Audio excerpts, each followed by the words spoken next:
to episode 11 of the Easier Said Than Done podcast. My name is Brendan Donahue. Join with me, Bob Horgan, Dave Toscano. Fellas, how we doing? What's up, fellas? What's up, boys? Feeling good. Good to be back in the talking ways. The classic Bob couple sentences. Love that. We had That I 70 just degrees. schemed up. Had no thought. We had 70 degrees here on Tuesday, and now we got kind of vicious snow flurries right now.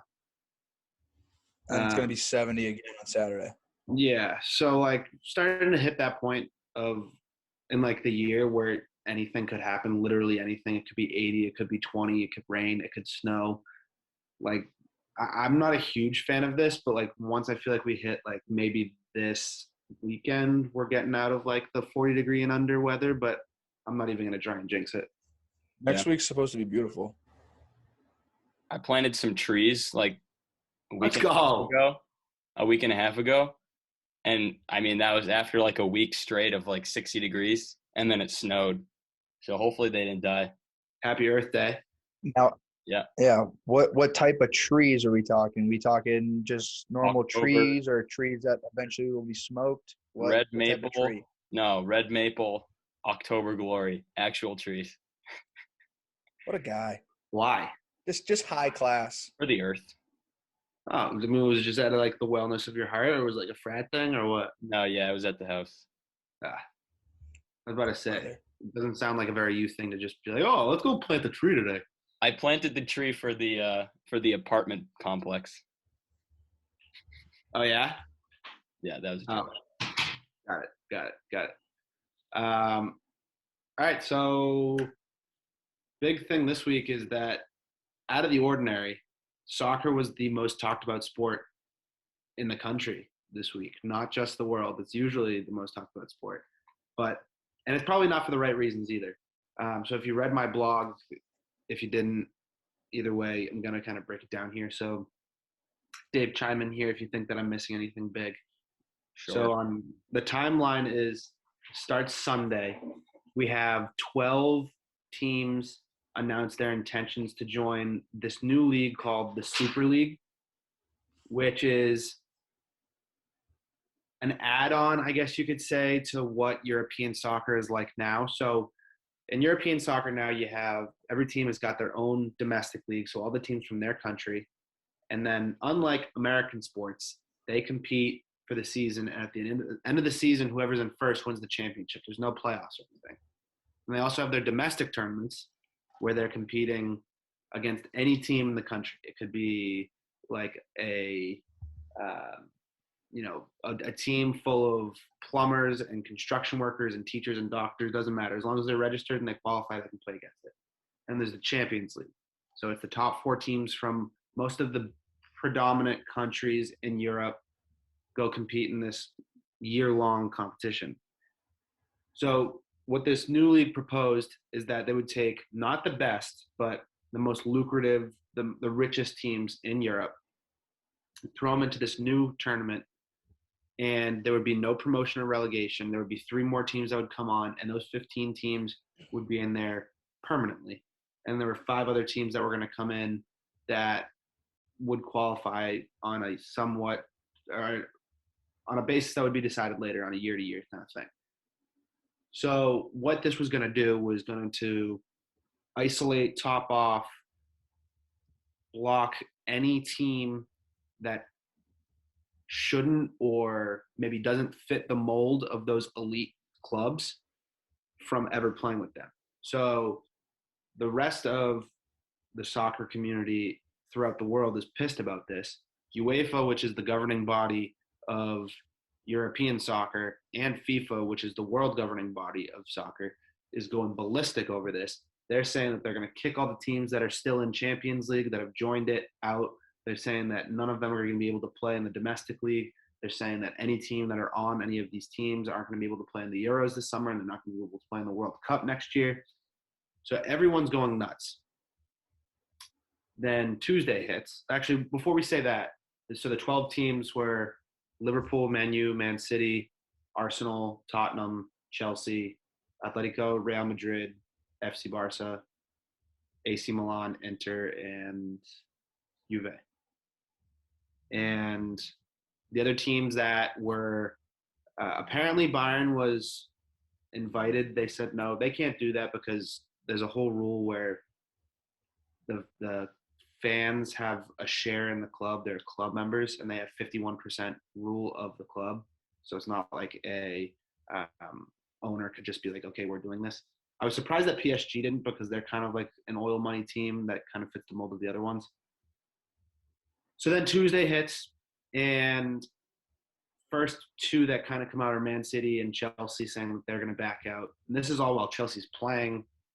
Then you hear that one by one, the rest of them are all coming out. And then Ed Woodward, who's the chairman, which is pretty much like the equivalent to the GM of Man United, resigns for his role in the entire thing. So the whole thing falls apart within the span of 2 hours.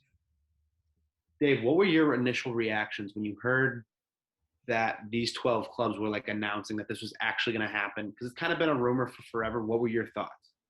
Yeah, I never actually thought it was going to happen because, as you said, it was a rumor for a long time before this.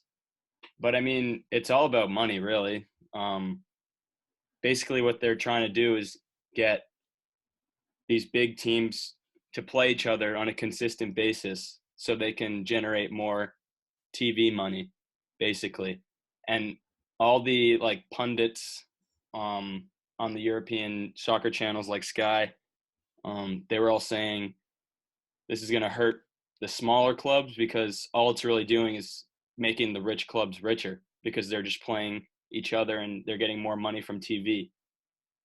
So you won't be able to see any teams like Leicester or the smaller teams like go up in the divisions and maybe win a title. So that's why a lot of people are pissed. I did not like it either. I don't know anyone who likes it other than that one guy who seems to think it's a great idea. Alexi Lalas, too. Does he? Oh, I hate that fucking guy. Sorry, I was coming on very strong. He is the antithesis of where we are trying to go as a country, like being behind the eight ball as a soccer country right now.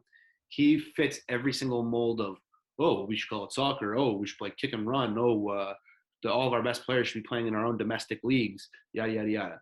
He came out and said, well, the owners are trying to get you to spend more money and they're trying to give you the best product possible. Why wouldn't you support this? I'm like, well, and correct me if you think that I'm wrong here. They're trying to literally Americanize the sport.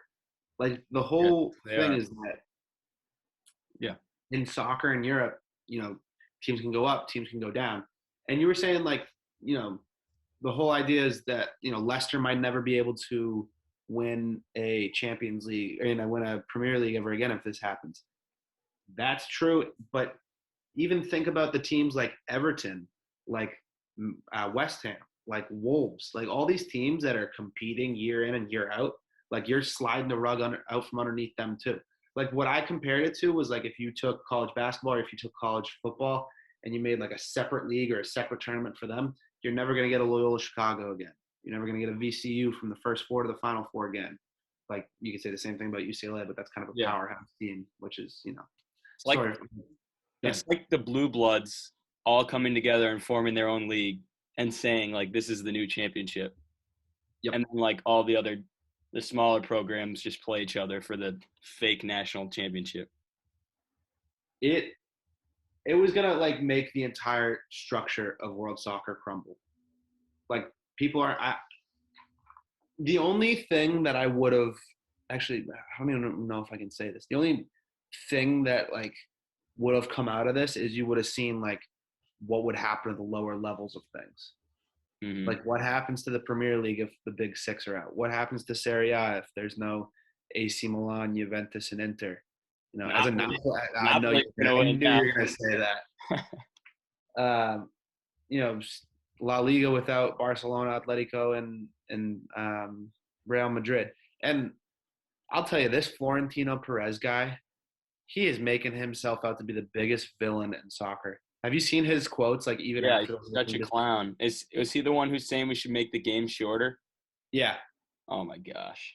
You're saying we should make the game short. We should change the game because young people aren't as interested anymore.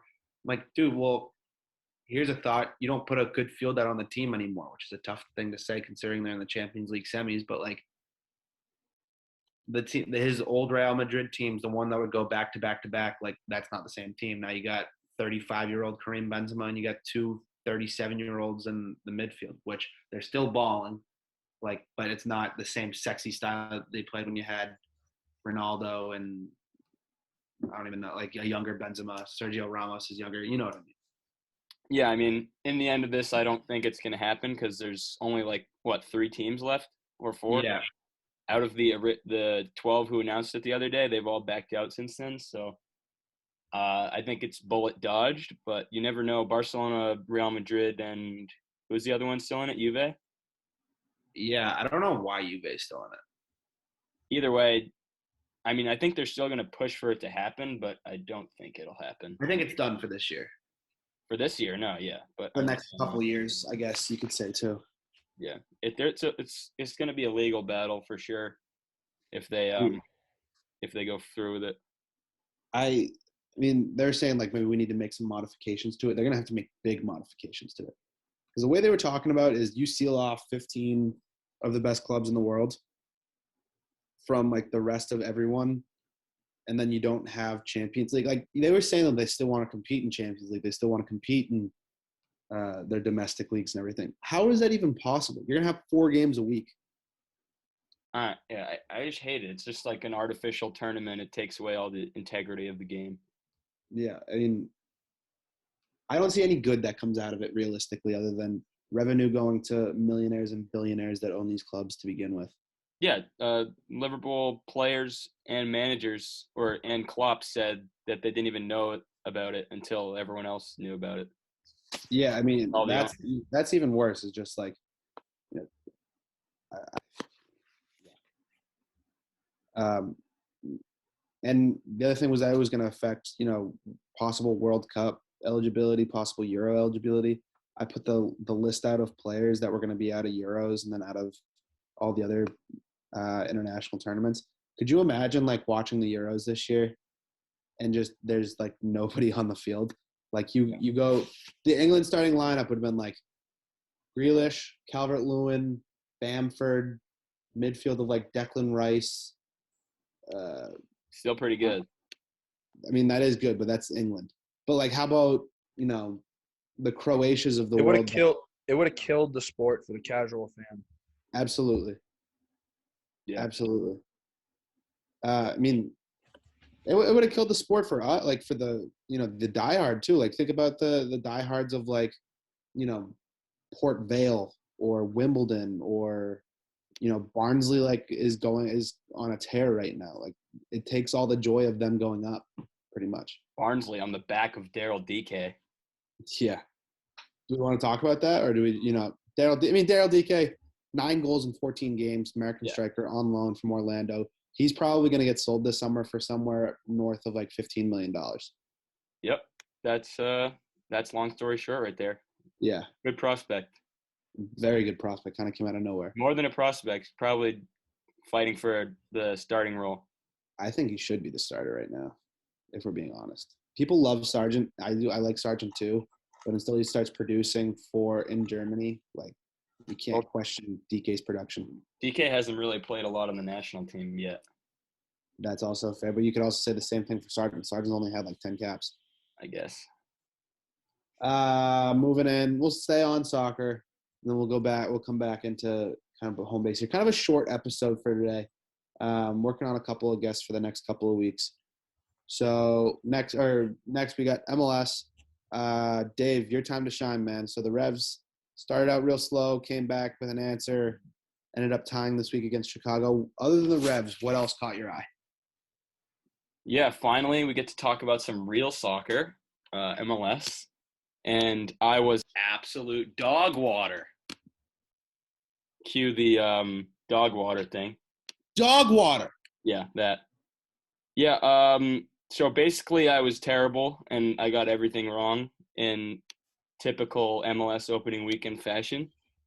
You said other than New England? I'll talk a little bit about New England. Yeah, go ahead. I mean, it was inevitable that you were going to talk about the Revs, but what else? Yeah. So, I mean, really bad start first 10 minutes, they give up 2 goals. I thought we were going to lose 8-0. It was very dark 10 minutes for me. But it was good to see them come back and get the tie. They were tied with it by the 26th minute. So I thought they were going to come back. I thought they were going to win. They were close in the end. I'm not really concerned. How about that Jones red at the end? Yeah, I thought he didn't have a good game, and then I thought he may have fucked us in the 90th minute. Very lucky. I don't know if you saw Bob. 30 seconds left. Chicago's on the counter attack. This guy brings him down literally inches outside of the box. And the ref initially called it a penalty and a red, but then they took it back, made it a free kick, but they still sent him off as a red.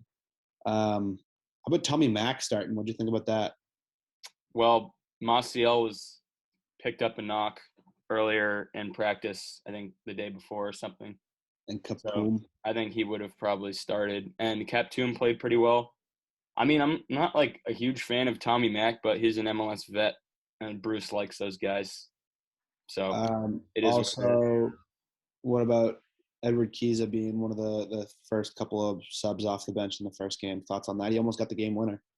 I would have loved him if he got the game winner. No, he was in the right spots. He looked good for the limited time that he was on the field, but we'll see.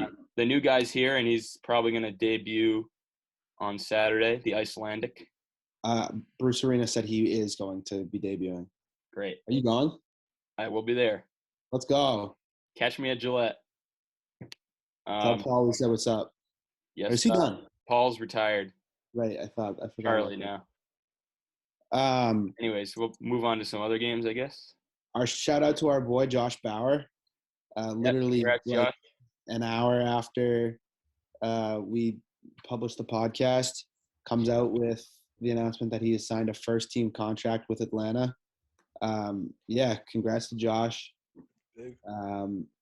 I'm sure he'll get, a couple appearances here and there. It's depending on how far they get into CONCACAF Champs League. Is the Open Cup toast again? They pushed it back again. I don't know. So, it's probably because like the lower league teams, I don't even know if they're in it. So I don't understand what the problem is. Yeah, I mean he'll get a couple of games here and there. I don't know if he'll get starts or anything. Worst comes to worst, so he'll be starting for Atlanta United too. But even to get a first team roster contract is an accomplishment. So shout out to Josh. How about the LA Galaxy, huh? 3-2. Yeah, it was a great game. Against Miami. Did Chicharito, did he find his scoring boots again? I think he did, at least in the first game, but I wouldn't be surprised to see him not score for a couple of games. That was an awesome game, and the Miami supporter section was packed in typical Florida fashion. There you go. What else? Montreal handled Toronto. I did not see that coming at all because I said they were dog water. I guess not. Yeah, no, Toronto goes and beats the Mexican champions in CONCACAF Champions League and then goes lose to maybe what's going to be the worst team in MLS this year. I guess not. Who is the worst team now? I don't know. Cincy? I don't know. MLS is all over the place. All the worst teams won this week, so it's tough to judge. So Minnesota United lost 4-0. Yeah. Yeah, what the hell? Are they bad? They're not bad. Seattle's pretty good. Seattle's always like mediocre, and then they just like win every game in the playoffs. How about Caden Clark picking up where he left off? Yeah, another nice goal. 17-year-old for New York Red Bulls, 3 goals in 4 games. He's going to Leipzig at the end of the season, in January. One to watch for sure. I could see him making a late push at a roster spot because he'll be going to Leipzig January 2022. If he puts on some attacking showcases, that's a name to keep an eye on. American? Yeah. Mm-hmm. Anything else, Dave? Vancouver beat Portland, classic, for no reason. Yeah. I don't know what happened there. I didn't watch any of it. Did you? I actually did watch the whole game. What'd you think? I mean, Cavallini seems pretty good, but Vancouver didn't have a whole lot of the Ball. game. Yeah. Yeah. And New York City lost to DC, another team that I think sucks. I don't know how. Like, am I kind of nervous about this weekend because DC won that game? Not really, but Here's the thing, Dave. The Revs got 1 point from Chicago. They have DC this week, which should be 3 points, and then their next 3 games are against Atlanta, Philly, and Nashville. I think we're gonna win all of the games. Okay. If we win 3-0 this weekend, no stopping us. We'll come back to some MLS in the gambling portion of the show. Let's move into so coming off of a Pat Fry segment again. Thanks to Pat for the interview last week. He was on NFL Network yesterday, so he's starting at the top and kind of moving his way down with the interviews. Started with us, went down to NFL Network. Draft is a week from today.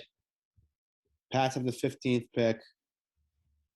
Best case scenario, outside of Trevor Lawrence and Zach Wilson, is who, Bob? All right, I've been going back and forth with this. So okay, I think the easy answer is I'm thinking quarterback. I mean, obviously, like some of these receivers are studs, yada yada yada. But I think the best answer is Justin Fields. I think if Justin Fields gets drafted to New England, I think you leave that. We wake up Friday morning as Patriots fans being like, holy shit, like you are excited for the next 15 years. Now, I'd be willing to give up like 3 firsts to get up to a spot where you can get him. Yes. Now, if Trey Lance is the guy who gets drafted, I feel like we're out on Mac Jones. I don't know. I feel like they're kind of with Cam now. They have like a new system they're kind of working towards. And I feel like Mac Jones isn't a part of the future or in their draft plans. He'll probably won't even be there. Everyone seems to think he's going to San Francisco, but we'll talk more about that next week. I think the next guy I would be excited with is Trey Lance. Freak athlete. Here's what I was looking at, right? So 1's Jacksonville, they're taking Lawrence. 2's the Jets, they got their guy. 3, San Francisco's taking a QB. Atlanta probably isn't taking a QB. Since he's not taking a QB. Miami's not taking a QB. So if you really want Fields, you're going to have to get into that 4 or 5 spot because Detroit might take a QB, even though they just traded for Goff. They might. Yeah. Then you got Carolina afterwards. They might take a QB if they have their pick of the litter, if somebody's there. Then you got Denver there, who probably will take a quarterback there. So 7, 8, 9, you have possible quarterback destination, possible quarterback destination, possible quarterback destination. So say that we have 5 that are probably going to be in range for the Patriots to pick. 2 of them are going to go 1, 2. That means you have to have 2 quarterbacks go off the board between 3 and you. So it's all dependent on if they trade up. I mean, the more and more I talk about it, the more and more it seems like if they want their quarterback this year, they're going to have to trade up for him. So I guess we'll move on. I mean, we won't move on. We'll come back to this. What's the best case scenario for you if the Patriots don't draft a quarterback? I floated this idea around with you. I know we talked about it during the week, like in school and shit. I wouldn't be opposed. I know people hate it because it's the typical Bill Belichick. I wouldn't hate trading back and picking up another second rounder, maybe like a 5th rounder next year, just, a 1, 2, 5 type of deal. You get like 23, 52 and like a 5th next year. I wouldn't hate that. If that happens, I know we're going to get more solid guys. But I think my ideal situation, honestly, if I wake up Friday morning, they didn't move from 15, and Micah Parsons is the linebacker of our future, I'm not mad at that in the slightest bit. I love Micah Parsons, especially at 15. It seems like a really good fit. But here's the things, like, the more and more I think – so I'm out on drafting. I'm out on trading back.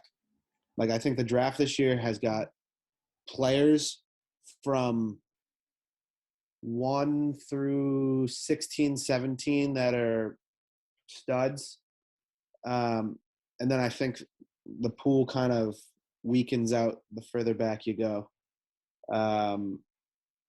So, I mean, if they trade back, who do you think they go? Like, what direction do you think they go in? So I've been seeing Caleb Farley, however his name is. Mm-hmm. He was supposed to be, top 10 guy, and he's got a back problem. He's a cornerback, so obviously that's a little bit of a problem, for this year. But looking at us, we have Gilmore, who's hurt and 31, and his contract's up. We don't really want to pay him. You got J.C. Jackson, who, man, I think he's gonna want a 4 for 50 type deal, something big. I mean, he's good, and you're gonna have to pay him next year. So 2 guys you're gonna have to pay. I mean, does it hurt to go get a guy who was projected to be a top, 10, top 8 pick at 22 or 23? And you draft him, then, now you get some flexibility.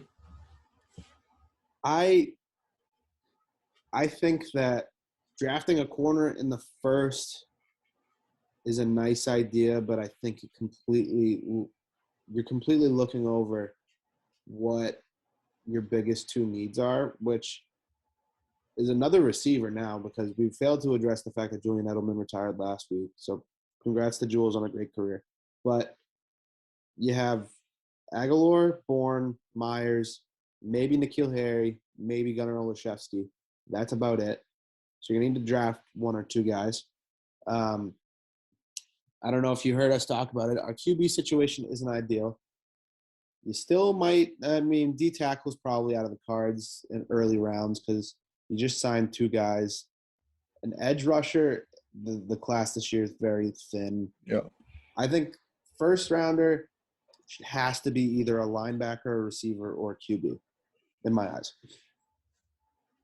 Yeah, I mean, it's all – again, too, we can talk about whatever we want to talk about, but it's just how everything falls. Like, you have no idea. I mean, if Devonta Smith's there at 15 somehow, that shouldn't even be a question. You pick up the phone right away, you'd pick him, and you just be happy. If Mac Jones is there at 15 and you liked him enough and you gave him like a top 10 grade and you liked him enough to go get him, you pick him. You pick your guy, but if you really want one guy, I think the way we're going – so the one guy you really want would be a quarterback, correct? Like, the receivers are good. Priority number 1 is quarterback.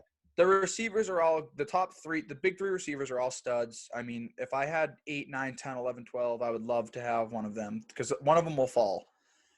But – so I guess if they trade up, it's Fields, yes? Like that's who we want? It's quarterback. We want Fields, but it's quarterback. I don't know how I feel about Lance just yet. Like I don't know. I feel like I get the yips thinking about trading 3 firsts for a guy who's only played 1 year at FCS football. That's just me. If they stay at 15, it's like a plethora of guys, but Smith, Waddle, Parsons, like those are the kind of guys that, we would want, correct? Yeah. I could see a Bill pick being like one of these linemen who like is going to replace Trent Brown and signifies Trent Brown or Isaiah Wins out the door. Or something like that, yeah. Yeah, like I think that would be – I don't think Bill would do that. Maybe he would. I don't know. Yeah. And then if they trade back, I don't even know. I mean, we could probably talk about this for an hour. Yeah. No, you could go on in 15 different directions. What if? What are the odds that the Patriots use their own first and second round draft pick this year? 15 and 46. 90%. You think they use them both? Yep. Like their own? Yeah. I think looking at the way again, I've probably looked at 100 mock drafts. I don't sound like a loser. 15. I'm a slut for a mock draft. Yeah. I love I saw one like that kid Christian Barmore was projected to the Pats, and they were just like would be a great fill-in behind Henry Anderson and Lawrence Guy. When I see Patriots 7th round mock, I get tingly. Yeah. Oh yeah. This is, you ready for my ideal draft? if I was the GM tomorrow and I'm not moving from 15 and 46, okay? So I'm taking 15, I'm taking 46. Yep. With how I think the board's going to shape out. At 15, I'm going to take Micah Parsons with the intent that, one, he can get on the field in multiple spots, probably a better Josh Uche, basically. And worst comes to worst, you can't get him on the field this year. Hightower's on his way out. He's your cornerstone middle linebacker for the next 8 to 10 years because I think he's gonna play middle linebacker in the NFL. He can rush a quarterback. I think so. My only concern with him is just he seems a little too small to play in the middle. Well, but I think the NFL is all nickel defenses now. Yeah, like you need a guy like that can cover and that can tackle. So that would be my ideal pick at 15. And then I've also seen Rondell Moore floated out at 46. I don't know. He seems like a type of guy who like went off at his pro day and gets drafted like tail end of the first. Like I'll tell you, he's a poor man's Tyreek. He's a poor man's Tyreek. Yeah. I mean, I'll just say it now, so I might forget it. I keep like envisioning him to Green Bay. Maybe. Yeah, at like 28. Yeah, maybe. I would love. There's also you see this kid from the other linebacker from Kentucky? Yeah, Jamin Davis. Yeah. I saw Daniel Jeremiah's interview on Pardon My Take. He said that he's one of his favorite players in the draft. So, I don't know. But I've seen him in weird places. Like, I've seen him late first, late second, early second. Like, I don't think anybody has a read on him. Same thing with our buddy Afatu Melifonwu, who's going to be drafted out of Grafton this year. He's went to Syracuse, big corner. I've seen his name end first. I've seen his name early second. I've seen his name early third. So, obviously it's going to be exciting for him.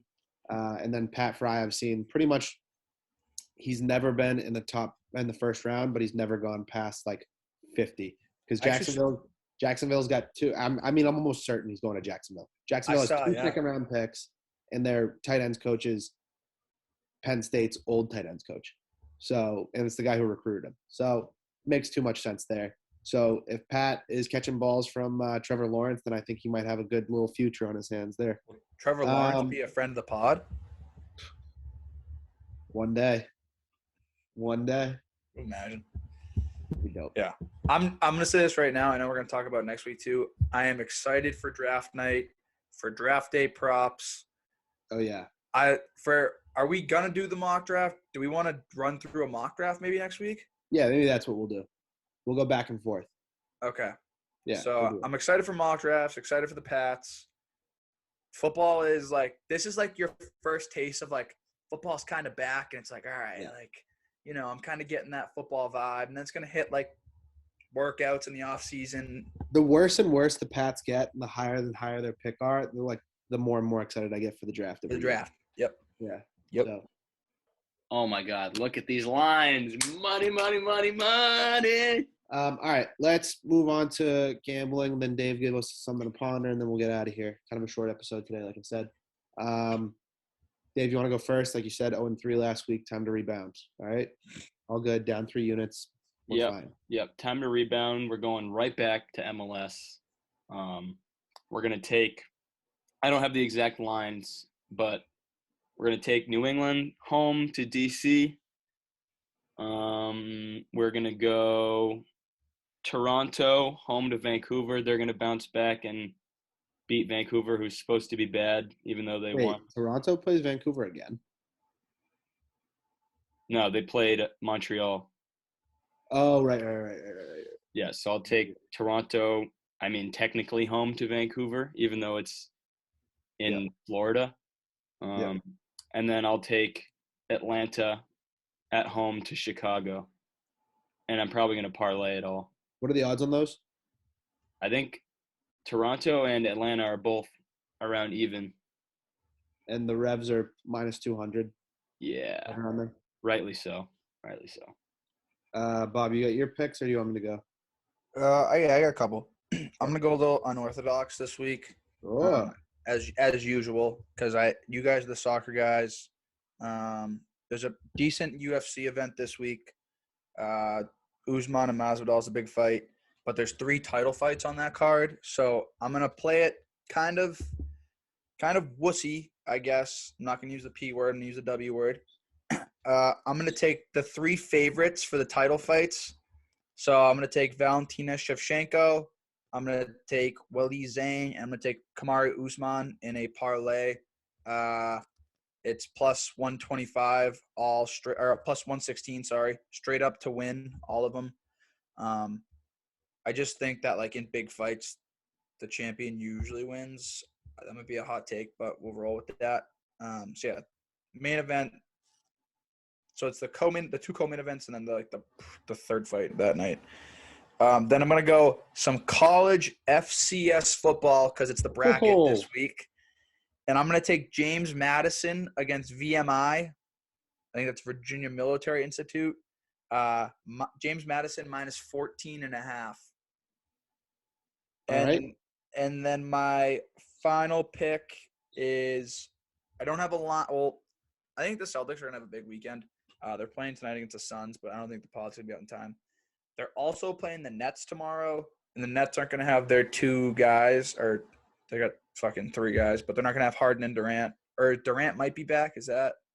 I saw he might. I don't know. I think it's going to be a game time decision. I think Kyrie points there is a play because he always goes off against the Celtics. I saw 27.5. So you could play Kyrie points. I'm going to take the Celtics, though. I think – I don't know. Actually, no. Definitely take Kyrie points because whenever he plays the Celtics, he just fucking goes off. All right. For me, I got 3 soccer plays, 1 MLS, 1 Premier League, 1 Bundesliga. I'm going to take it again. Everton plus 300 against Arsenal. Arsenal doesn't really still have their shit together. They just lost to – what was it? I don't know. They just lost to somebody on the bottom half of the table. I don't know if Everton's going to have Dom Calvert-Lewin back. I would hope so. They've kind of been playing without a forward the last couple of weeks, but plus 300, still really, really high. For Bundesliga, I am going to take Dortmund and Wolfsburg to tie, plus 290. It just is one of those games that has tie written all over it for me. I kind of just can't really justify it or explain it too much other than just I see it in my brain. And then the last one, I'm going to go Sunday night, 5:30. I'm going to take the Red Bulls over the Galaxy, plus 240. Another one I'm not overly confident in. I like the odds. Not totally convinced Chicharito's got his shooting boots back. That Galaxy team we're only 1 game removed from a very, very bad season that they just had last year. Red Bull's got a lot of good young guys. So we'll see. And yeah, Dave, why don't you give us something to ponder and then we'll get out of here. I don't really know. I'm going to have to come up with something off the dome here. How can they just take calories out of stuff? If you're I was thinking about this the other day. Talking about Sprite or Coke, how can you just make it taste like Coke and just this isn't what I was thinking about. Oh, what were you thinking about? I was thinking about is how do you think they first found how many calories are in something?